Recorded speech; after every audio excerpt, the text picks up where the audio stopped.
বিড়ি নিস নি, বিড়িতে দিলাম আবার দাঁড়াইস কে? লেনদেন ক্লিয়ার না করে খদ্দের বিদায় না করে একেবারে সংসার ধর্মের কাজ খুব গুছাই করতেছো। আর বিল কত?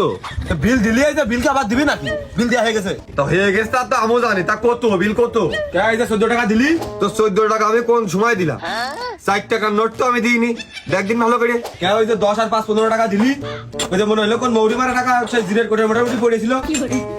বিল হচ্ছে 4 আর 5 9, 9 আর 5 14 টাকা। তো বিল 14, তোর আমি দিলাম 15। তুই লেনদেন ক্লিয়ার না করে আমার দাঁড়ান করে থুইছিস। তো চাও খালি বিড়িও দিলি, তো লেনদেন তো ক্লিয়ারই। লেনদেন কি করে ক্লিয়ার হয়? কে ক্লিয়ারই তো, ভুল যাচ্ছে নাকি? 1 টাকা পাই না আমি নিগাল হিসেবে। আমি পারি না আর পারি না, আমি কেন মরি না। মাঝে মাঝে তোরও 16 টাকা বিল হয়, আমি 15 টাকা নিই নে। আর একটা চা খেয়ে তুই নিলি 3-4 চামচ চিনি, 4 টাকা চাই যদি 3-4 চামচ চিনি নিস, তাহলে ব্যবসা হয়। চিনি 3 বার নিয়ে আর 4 বার নি, কোন ধরা বান্ধা নিয়ম আছে নাকি? তার এমআরপি রেট হচ্ছে 4 টাকা, তুই আমার কাছে 4 টাকা নিবি। 1 টাকা দে। 1 টাকা ও চল হয়েছে 38 বছর আগে, তোর 1 টাকা আমি কোনতে দেবো? তাহলে 2 টাকা দে। তোর কাছে বেচা কিনা করে আমার 2 টাকাও লাভ হয়নি, আমি তোর 2 টাকা কোনতে দেবো? তাহলে নিগাল 1 টাকা, তোর কাছে পাবো 1 টাকা দে। 1 টাকা নেই, তা কোনতে দেবো? তোর আমি পরে ঠিক করে নিছেন যা। করে নিষেধ মানে তোর কাছ থেকে আমি বাকি খাই, তো তোর কি আমি করছি নাকি তুই বাকি খাস? তাহলে আমিও বাকি দিতে পারবো না। এ কি আমার ব্যবসা নাকি? আমি কেন মরি না।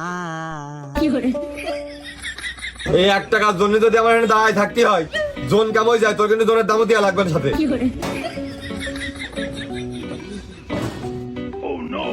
মানে 5 টাকা 60 টাকা দে তুই। 60 টাকা থাকলে তো আগেই দিতাম, এতক্ষণ ঘন্টা গাড়ি তো আর করতাম না। তা আমার কাছে যদি 1 টাকা থাকতো, তা আমিও তো ঘন্টাড়ি করতাম না। তা আগের থেকে কোশ নি গেছে, আমার দোকানে আসতে গেলে 60 টাকা ভাড়ায় নিয়ে আসতে হবে। তা আমি কি জানতাম নাকি তুমি 1 টাকা শুনে এসে দোকানে ঘন্টাড়ি খাওয়াবা? ও তো জানে না যে তাড়াতাড়ি 1 টাকা দে রে, তাড়াতাড়ি 1 টাকা দে। তুই খালি দোকান আছে 14 টাকা, দিলি 15 টাকা, 1 টাকা আমার কাছে নেই। সেই 1 টাকা তুই ছাড় দিতে চাচ্ছিস নে, আবার লাস্টে এসে মিল তাল করতে চাচ্ছি যে 5 টাকা তুই নিয়ে 60 টাকা আমার দে, তাহলে নেটা শিখে যাই। তা তুই কোন তালের মধ্যে যাচ্ছিস কদিনই? তুমি টাইয়ের পুঙ্গাছি ব্যাগ ভালো, তোমার দোকানের তো 1 টাকা মানে ছাড় দিতে চাও না, আমি 1 টাকা ছাড় দিতে যাবো। এই 1 টাকা ছাড় দিতে গেলি ওই 1000 বার ছাড় দিলি 1000 টাকা ঘাটতি। 1 টাকা আমি ছাড় দিতে পারবো না, তুমি কি ছাড় দাও নাকি?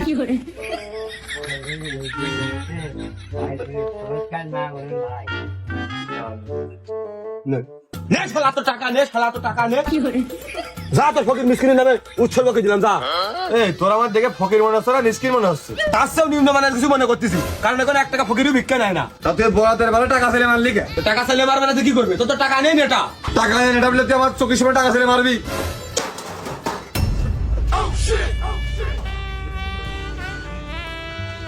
ওরে সর্বনাশ, এ তুই তো কাপ আসার মারলি গা? ওই 4 টাকা নিয়েই তো নেটা। 4 টাকা নিয়ে নেটা বলে তুই আমার দুটো কাপ ভাঙবি, 90 টাকা লস। তোমার 90 টাকা টাকা, আমার 1 টাকা টাকা না। ওই 90 টাকা লস হয়, আগে ধরে 1 টাকা দিয়ে দিস, কাল তোর 90 টাকা লস হয় না। কিটা সহ্য করবে কদিনই? 1 টাকার জন্য আমার 90 টাকার কাপ ভেঙে ফেলা, আমি দোকানদারে না করলে সহ্য করবো না। তুই যে কাজ করে দিস আমার চোখের সামনে টাকা চাইলে মেরে, তোর তো 90 টাকার কাপের চিন্তা তুই করতেছিস। তোর তো তখন তোর ঠ্যাংটা ওই সদর হাসপাতালের ইমার্জেন্সি রুমের ওই সিলিং এর সাথে এরকম করে টানা বান্ধা দরকার ছিল। এই তুই আমার দোকান আমার চোখের সামনে তো 7 দিনই, আর আমার দোকানে 30 সীমানা তো আসবি না। আর মাতুব্বারে দিয়েও যদি আমার 90 টাকা লস করে যদি আমার তোর সালিশ করা হয়, তাও আমি করবা না। আমার চোখের সামনে তুই সরে যা। আরে যা যা যা, কত পঞ্চায়েতের কত শালীর সমাবেশ দেখলাম, আমার একটা সুইতেও ছিঁড়ার ক্ষমতা রাখে না। দা দেখে কি করতে পারি, দা। কত বড় শয়তান ধরা পড়া আমার কাছ ছেলে বিলে কদিনই 1 টাকার জন্য আমার 90 টাকার কাপ কি কাজ আগে ভাঙলের মনে একটু মায়া দেয় নেই। এর বিচার হবে, এর বিচার হবে। তোমার কোথায় কোথায় সুনা গরম হবে, এর পঞ্চায়েতে বসে আমি সালিশটা ডাকবো।